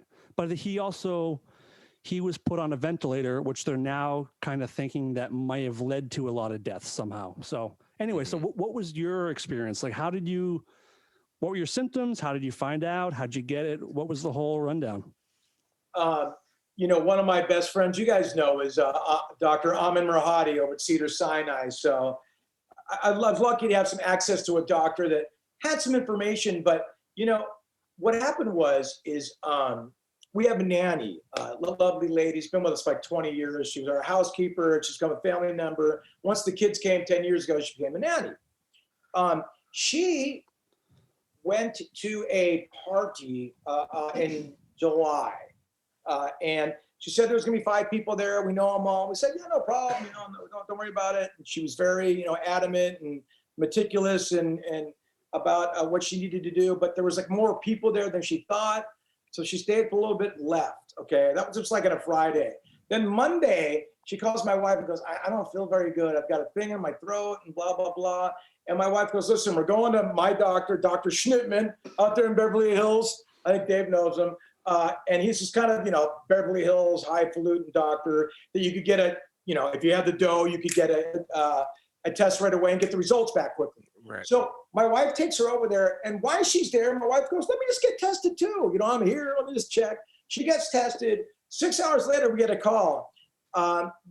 Your nanny has the COVID and your wife has COVID. And I'm like, and my wife has no symptoms. My nanny's starting to get in some symptoms now, but I'm starting to feel a little weird too. My wife's not feeling anything. And I go, I better go get a test too. So my wife goes into the master bedroom, the bedroom here, I guess you can't say it anymore, the bedroom, and it's quarantined and all that. And I go get my test, and I'm starting to feel a little, like low energy when you don't want to work out. You're like on the precipice of getting sick. Could go either way. I was right there. I went over and I got a test. I came out negative. All right, cool. I don't have it. So I'll take care of the kids. I'm by myself, taking care of twins and taking care of my wife. She couldn't do anything. I mean, it was just like, working 16 hours a day. And I'm starting to get more run down. A couple of days later, I'm getting sick. And I'm waking up with a fever. And I'm telling my wife, God, I don't feel good at all now. I'm just still sick. And she goes, you're just lazy, because I'm not doing all the stuff for the kids, Todd. You're washing dishes, you're cleaning clothes, you're doing all this stuff. And I'm taking care of her because she can't do anything. So then I go back to the doctor and I do another test. I've never been so happy to be positive for COVID in my life. I said, see, I told you I was sick. So use the COVID sick to your advantage. Right, exactly. Yeah. So I was getting that sympathy card hardcore. So I'm sick, she's sick. We're trying to take care of the kids at the same time. What's really cool is like our neighbors really rallied around us, because we couldn't do anything. I'm isolated, she's isolated. Our kids were just old enough to sort of be able to take care of herself. My wife is starting to come out of it a little bit. She never got too sick, some fever, some sore throat, that kind of thing. You wake up in cold sweats. You lose your taste, which is you lose your taste and sense of smell. And that's happened to me too. But our nanny had to go to the hospital twice because she had like a breathing thing, and sent her home both times because you don't want to. You go on the ventilator, man. That is not where you want to be because it's hard to get off that thing because your body starts shutting down. Your body thinks like, oh, I don't need to fight anymore. Someone's doing it for me, and then that doesn't go well. Yeah, especially when you're a little bit older and you don't have that like fight or flight thing that you have when you're younger. So, it lasted a couple of days. We're in the business. The show must go on. At the sickest I felt, I would have gone on stage that night. I would have, just because my fever never got higher than 101. I felt crappy, but never too bad, and thank God. But when I called my doctor when I first heard we had it, I go, dude, what's up with this COVID? What do I expect? He goes, it's a shit show. I go, yeah, I know, I'm completely aware of that. What do I expect? He goes, it's a shit show. And that was a professional's expert's opinion. He goes, everybody's different. Marathon runner can get it and die 2 days later. A 103-year-old lady with pre-existing conditions can get it and never have any symptoms. It's completely subjective. We don't know what's going to happen. So I think we get out lucky when you think about it. My son tested positive, never had any symptoms. My daughter never did, and she lived in a COVID, petri dish for 2 weeks. So we came out of it. Took about a week to get our energy back, and by the grace of God, it never hit us too bad. We got the antibodies, and we're on the other side of it. So. That being said, the worst part of it was the mental thing because you don't know. Right. It's like when an earthquake starts, you're like, is this the bad one? Is this the gnarly one? Mm-hmm. Right. You don't know where this earthquake is going to go, and that was the scariest thing for me. But it's a 2-week earthquake for you, basically. Totally. Yeah. But I think there's 3 or 4 days where you feel like when you start coming out, you're like, okay, I think that was the peak. For us, that's what happened, and that was it. So we got it just because our nanny went out and just met with some friends, and there was more people than she thought, and that was it. And I've done a little research about that. It's a very common occurrence, that just tends to happen because, look, not everybody are the Rolling Stones and they can go sit in Jamaica and ride this out for 4 years. People got to work. They got to feed their family, and they're going to make a decision. I'll risk it, and that's what a lot of folks have been doing, Yeah. See, I thought this whole time that you got it from playing Mar-a-Lago. Yeah, I did feel a little ill after I came out of that. I gotta say, but I think I was just hungover. That's funny shit. No, but then it's funny. It just and I think we already talked about it. But yeah, now I am an anti-Trumper from this whole Pence thing. It's just crazy. Yeah. I don't know. It's a wild, we're in a wild time. We are in a very, very wild time. But you know what's crazy? What's the best case scenario for the election? I mean, honestly, it has to be him. It has to be Trump losing, in my opinion, just because. And beyond politics, I just think he's incredibly dangerous, and we're losing the respect of the entire world. We're losing alliances we've had. We're losing people that were friends with us if it came down to war. And also we're dying by the hundreds of thousands. It's weird. It's just, and there's no, every other Republican, I've voted Republican before. I would maybe do it again, but every president in my lifetime at some point has been unifying for everybody, or at least tried to be unifying for this country. And he's never done it. Not one time has there been a genuine thing. And it's going to be bad either way. Of course. Todd, I mean, the future might not. That's what I mean. The future will be very differently, but be We're prepared. Yeah. Because up here's until like the thing. summertime. Yeah. Go ahead, Todd. Sorry, I interrupted. No, I mean, just here's I'm the saying thing, up until is politics either way, right? Mm-hmm. So I think a lot of people on the left think Biden's going to come in and say he's a politician, man. Yeah. You know, so you're going to get whether like it God forbid Trump got elected somehow, you're going to get it right away. You're also going to get it 18 months later when some of the more progressive groups realize, wait, this is just politics as usual. Where was this gigantic sea change? Where was this elimination of the police? I mean, there is a radical faction of people that want something to happen that aren't going to be tempered. Joe Biden, Smiley, like Joe Biden makes me feel good too. You know what I mean? But how long is that going to last when you want real change? Well, So also, the other thing to consider is how long is Joe Biden going to last? Yeah. And I don't mean that as almost making a senility joke, but like a lot of people surmise that the reason why Harris was put on the ticket is because they want her to be president. Of course. And after a year or so, he's going to go, okay, I'm not doing this anymore. And you know what I mean? As a voter, I'm more excited for her than I am for him as a voter. I would agree. I don't think that's even being masked anymore. No pun intended. No. I think, she even blundered and said that, the Kamala administration will be, I mean, it's like, it's already been talked about. You could tell. Yeah. Right. And Joe's just kind of happy to be the teeth figurehead, like, hey, Uncle Joe, just please don't.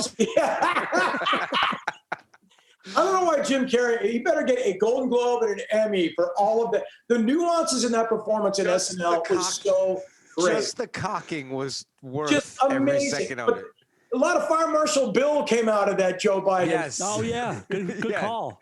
You notice that? That's the first thing that I said to my wife because she had seen it first, and I said to her, "Did he do Fire Marshal Bill as Joe?" Like before I ever even saw it. Let me tell you something. It was the John. Let me tell you something. Oh, it was amazing. So I think either way, it's just going to be. I don't know how anybody's going to be appeased. I think for the first time, there's a real third party talking, and they want to see action. And they've already shown that this summer. So I think because let's be honest, right? Democrats, Republicans, everybody's all in about the money and Wall Street and all that. I mean, it's never not been that from Obama to anybody. So when people don't see this like immediate defunding of the police, the immediate prison reform, they're gonna fucking go crazy again. Crazy, yeah. We're in wild times. Let me ask you one more thing.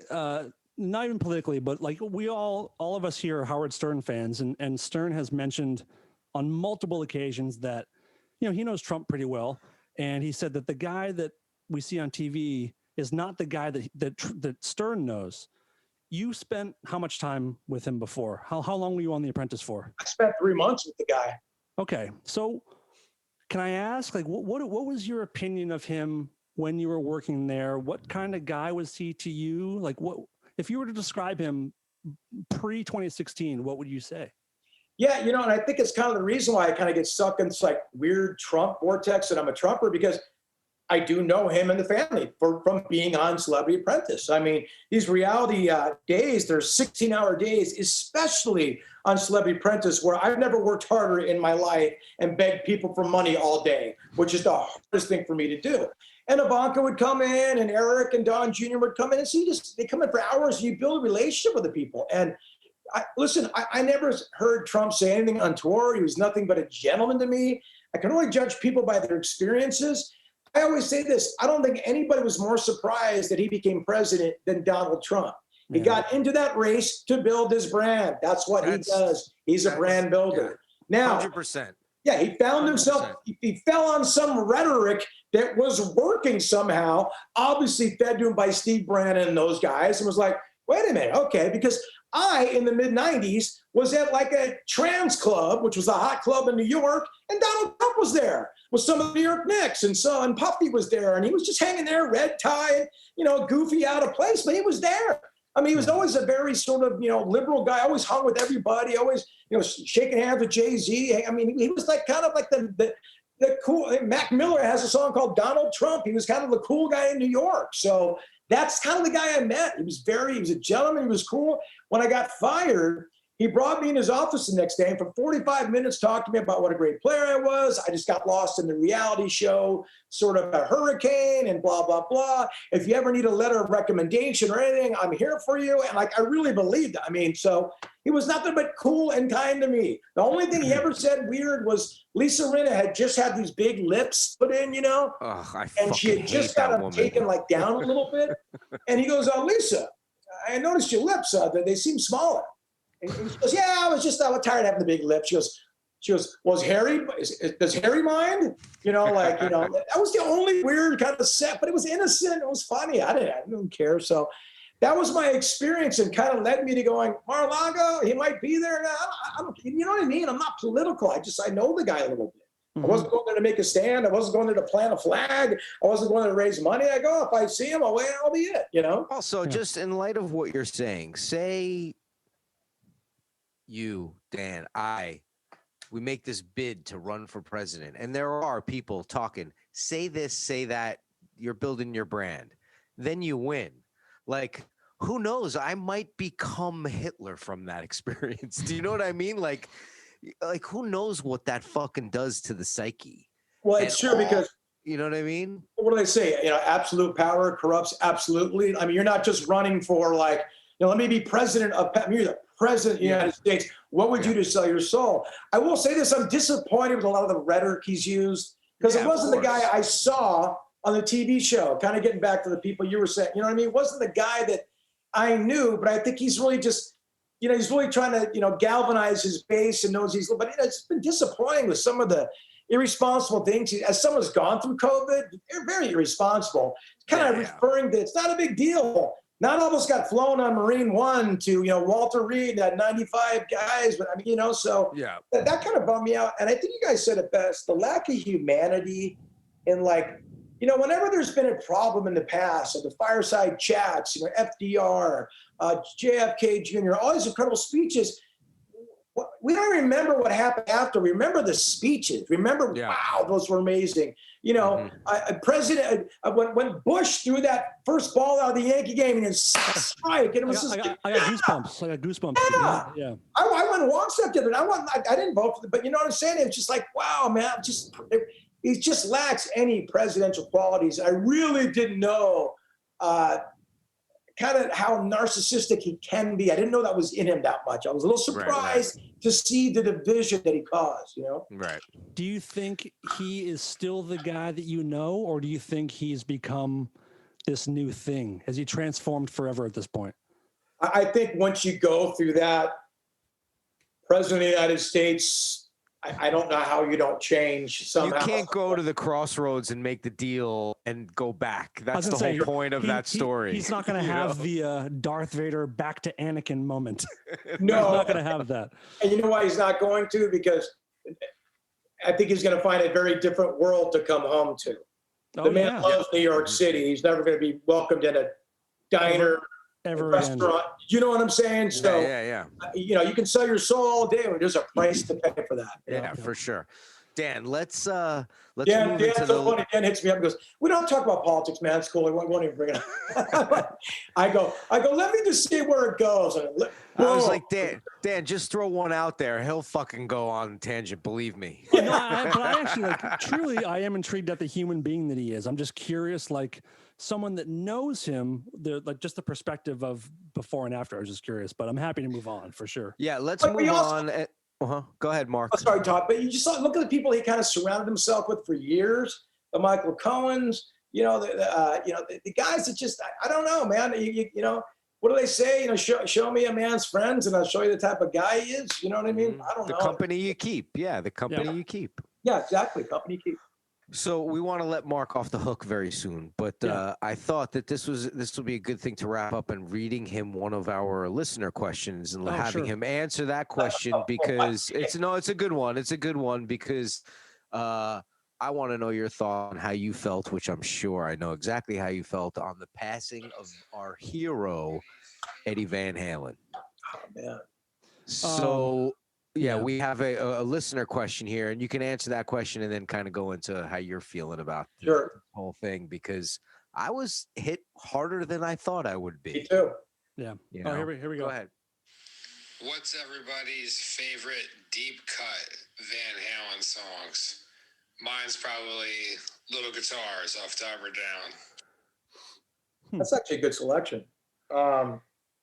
Yeah, but I almost thought that Little Guitars isn't a deep cut. But I mean, I guess to non-Van Halen fans, it would be.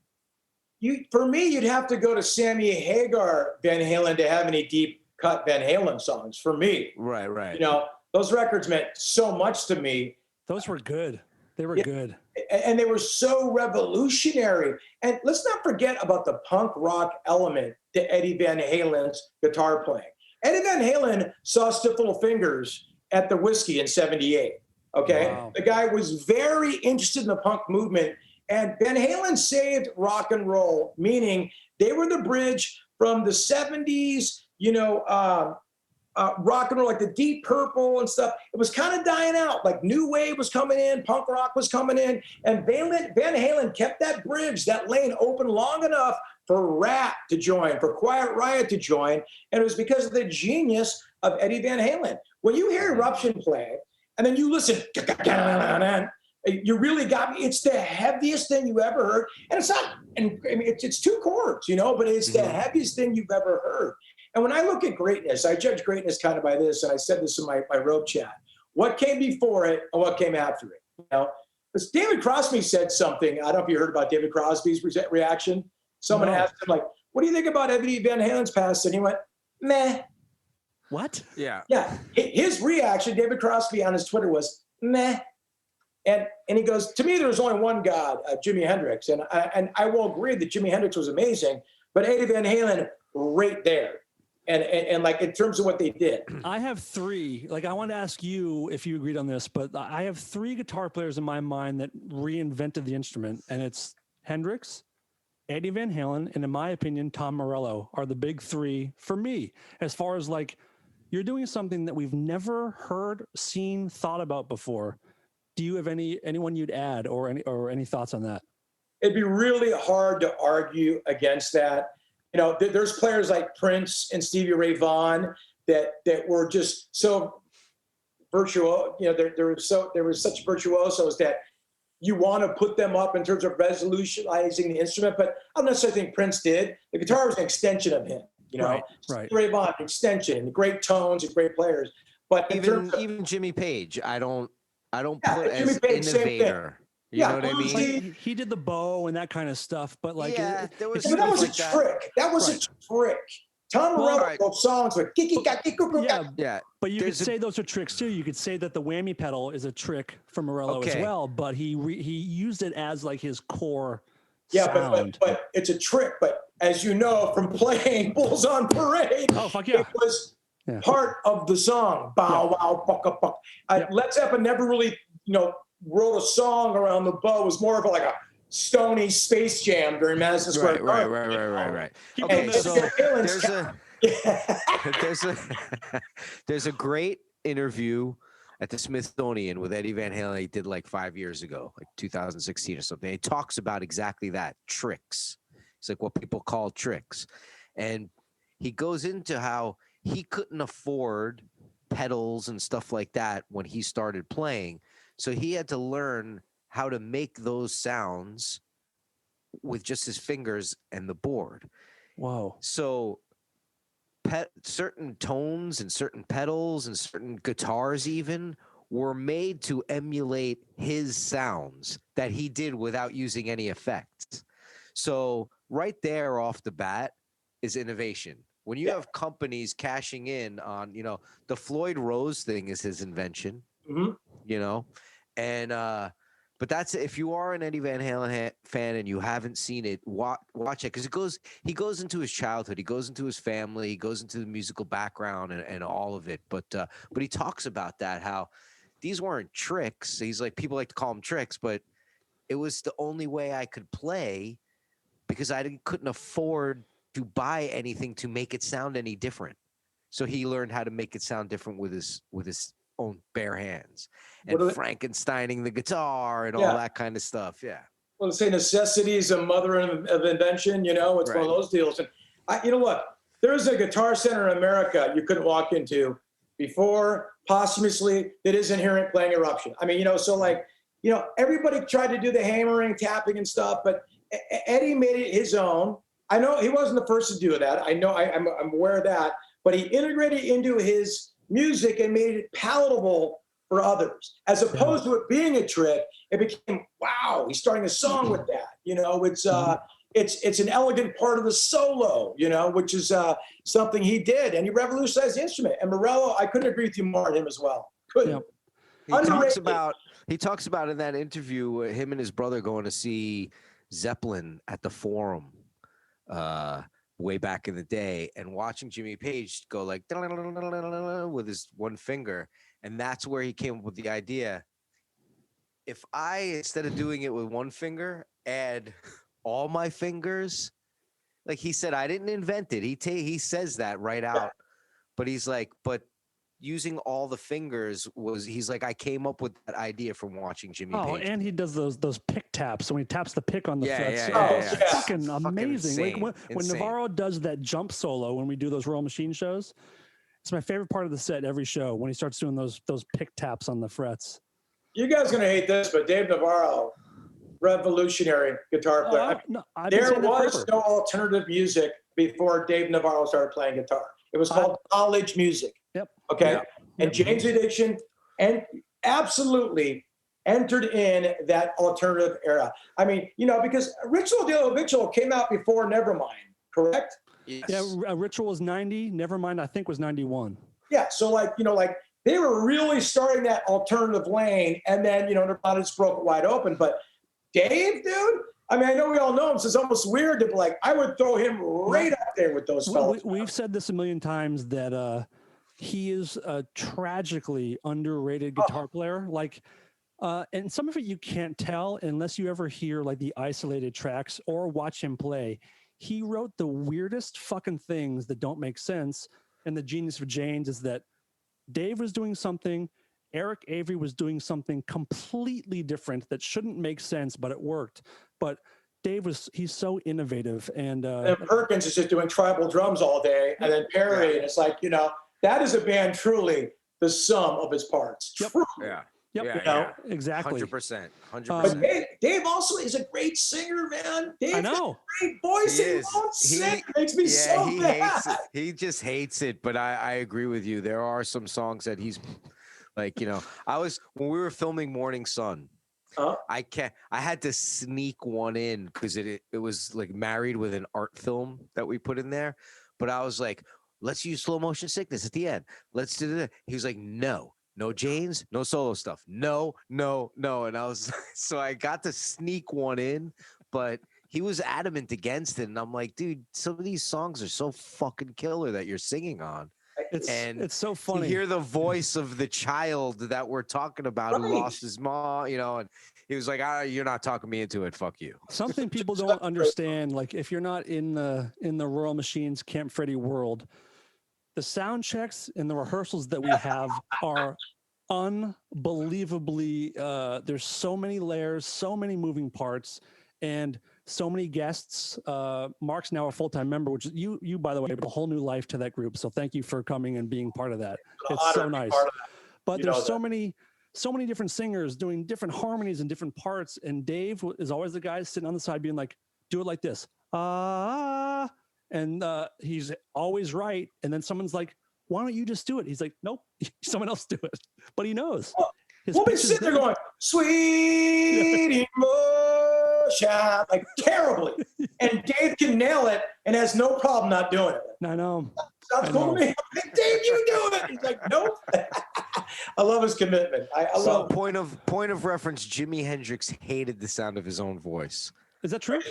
He used to have the engineers turn the volume down when he was recording on his voice, and they would sneak it back up because they're like, "You're amazing, like the soul in your voice." And he's like, he was incredibly insecure. Another guy that does that is Duff McKagan. So when he sings a few GNR songs, he does a lot of backups, and he has his own band, and he has none of his voice in the monitors. So if you don't understand how music works, if you're a singer, you usually need to hear yourself. It's the most important thing you could possibly have.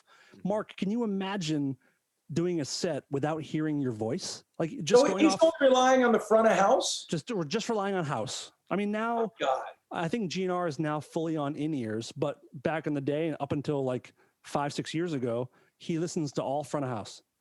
And he's his version of You Can't Put Your Arms Around a Memory. I mean, he's got such a great rawness to his voice, and his musical pedigree is flawless. So there's no way Duff could do anything wrong. You know, Agreed.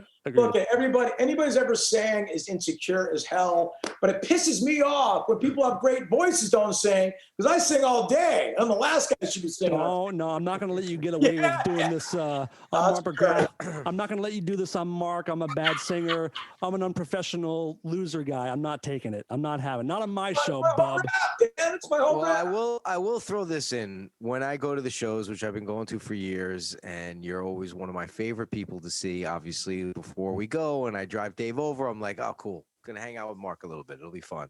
So the one thing that I can say is out of all the people that play, every single one of them, crew included, you're the only one that seems to actually appreciate that they're there at that moment. The rest of them are all bitching about some stupid fucking thing, or like even Dan, right? Todd, Dan, yes, Dan. But Todd, you've obviously never seen Mark after the shows.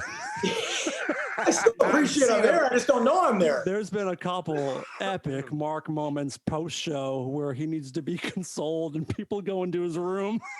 That's because he cares so much. Todd, you're right. Because when you introduce Robin Zander as Robin Crosby, and Robert Zander won't let you go. Like he would. Remember, he came backstage and told me, I quit. I just destroyed a Rock and Roll Hall of Fame member. I called him Robin Crosby, and I just love Rat. So like, there's so many Robins. You got what other Robin are you going to think of? That's the go-to Robin from my age group too. But God, introducing Robin Zander to come on stage, and you call him Crosby, and he's the headliner in his hometown. Oh my God! They had to come by my room. I wouldn't open it. They're all worried about me, but they were kind enough to order room service to my room. I remember that. No, there was like a few guys went to your room as like an intervention of like, listen, dude, don't quit. It was a mistake. It was funny. No one is more upset than you are. Like, you're right. Get past it, and you're like, no, I quit. I'm quitting music. I'm moving to Fiji. I'm out of here. I might have actually been more stoked to see Robin Crosby at that moment, to be honest. Listen, I'm a huge King fan. I love rap, but like that was just not the time to do that shit, man. And you know, Rick Candy just loves to jump on that one. You know what I mean? Yeah. I actually didn't know. Did Zander really get upset at you? He didn't get upset. You know, that fake smile, like, bro, you called me the wrong name. Like right. Totally angry, but like conciliatory. But I love Robin Zander. He's the nicest guy in the world. I completely fucked up. I completely apologize. He still won't let me off the hook when I see him. So he's That's still a good thing. That's a good thing. Yeah, when he rightfully so. But But he's a class act, and he knew I felt terrible. I sent him a bunch of flowers, and I cried to his wife. I put him on the phone, all that stuff, But these are the reason why I get so excited, because these guys are my heroes. I mean, Todd, you sent a video to me of me performing EMI with 3 Sex Pistols: Steve Jones, Glenn Matlock, and Paul Cook.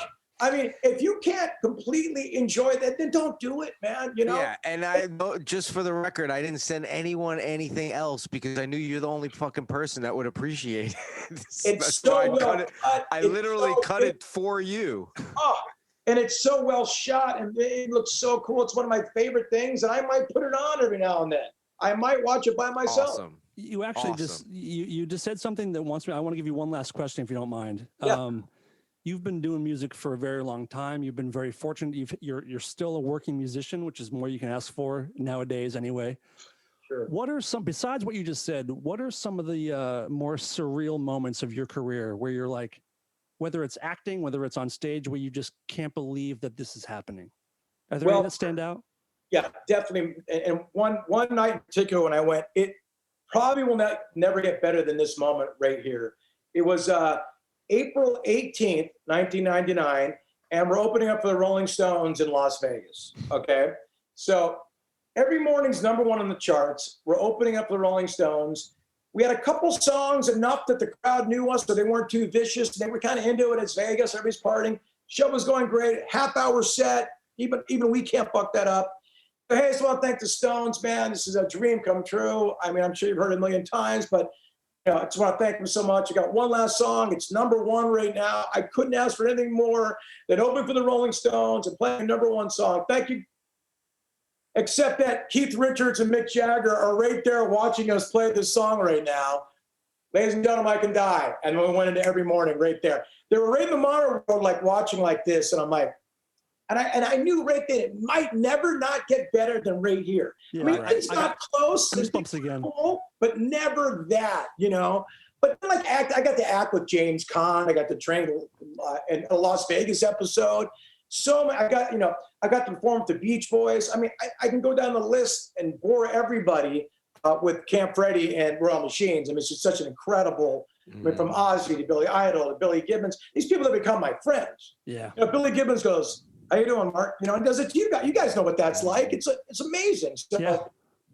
I'm still making dreams and memories come true. And I think a lot of it has to do with, most of it has to do with the Royal Machines, but also it's be nice to people. Because at this age, we're all at, if you can't hang and sort of be friendly and cool, no one needs to deal with your fucking ass. No one does, and I'm just grateful to still have this opportunity, Well, deservedly so, Mark. Maybe a little luck of the Irishans mixed in there. Aaron Gorales, as they say. Hey, speaking of hardcore New York, I'll be doing Toby Morse's podcast. Oh, yeah. Toby's to the One Life, One Chance podcast. One Life, One Chance. That's a I was great just podcast. listening to it. I sent him a thing. Go, dude, I'm learning so much about New York hardcore. You're doing great. You let your guys speak. I'm a bit verbose and garrulous, if you guys have noticed. And he interviews everybody from Danny Boy, from House of Pain, to Scott Vogel from Terror, Tim Armstrong, and it's just great stories, and just what a lovely guy. I've never met him. I'm going on his podcast. Toby's a friend of mine. He's a great guy. He's a great guy. Yeah. He seems that way. Cool. Yeah, he's totally cool. Great. Mark, thank you so much for coming. This has been awesome. Really, really good to see you. And as someone who's worked for you, I appreciate you always being cool. And I also thank you for your friendship, sir. You're a good man. Dan, right back at you, my friend. It's so good to see you guys. Todd, you as well. And when I see you guys live, man, I'm going to give you the most COVID hug you've ever received. When is that going to be? When are we getting back to work? What do you think? What's your best guess? I'm hoping after the election, things kind of simmer down a little.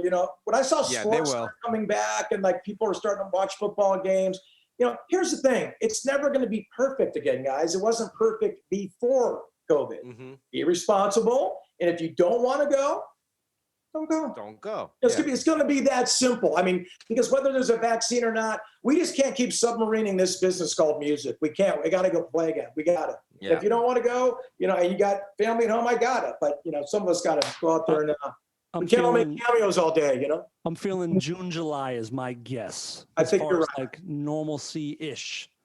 I did a creepy one-off corporate show down in Orange County 2 weeks ago. That was my first show, but it was Newport where they didn't even care about mass. So I'm hoping to see a bunch of one-offs, private shows and stuff like that, but a full tour, probably not to next summer at the earliest. Because the answer is not, it's not YouTube shows. The answer is not Zoom shows. Like that's just not, doesn't work for music. That's not the experience. That's not the live experience. Doesn't work for stand-up. Doesn't work for bands. But blood, sweat, and tears, gentlemen. You know, you need a 3D effect. It always has been, and that's why I don't care how much we do of all this. It'll never go away. The live, you know, it's been around since the Forum days for a reason. You know. Remember when you were a kid? That smell, the mixture of sweat and weed. Oh, you know, you can't. At a concert, you can't get that. You and it was scary, but beautiful, but great. And you love, I hate crowds now, but back then you loved crowds and all that. I love it. Cool. Great. Well, thank you, Mark. Thank you, Dan. Thank you, Todd. Appreciate you guys. Thank you, buddy. Thank you, buddy. And for everybody out there, we will hopefully see you next week. And that's it. Thanks for listening. By the time you hear this, we will have a new shirt up and running, an October special. So enjoy the merch, everybody. We love you. You can find us at Rareform Radio, Twitter, Instagram. You can find Mark at Real Mark McGrath. Join him on his robe chats. Yeah, robe chats. Come join for a little robe chat. And thank you, our Rareform listeners, for putting up with me today, man. It's been a lot of fun. Love you, buddy. Take care, man. Love you guys too. Be good. Later. This is Lola, and I'm here to tell the world to stop being such pussies and listen to Rareform Radio.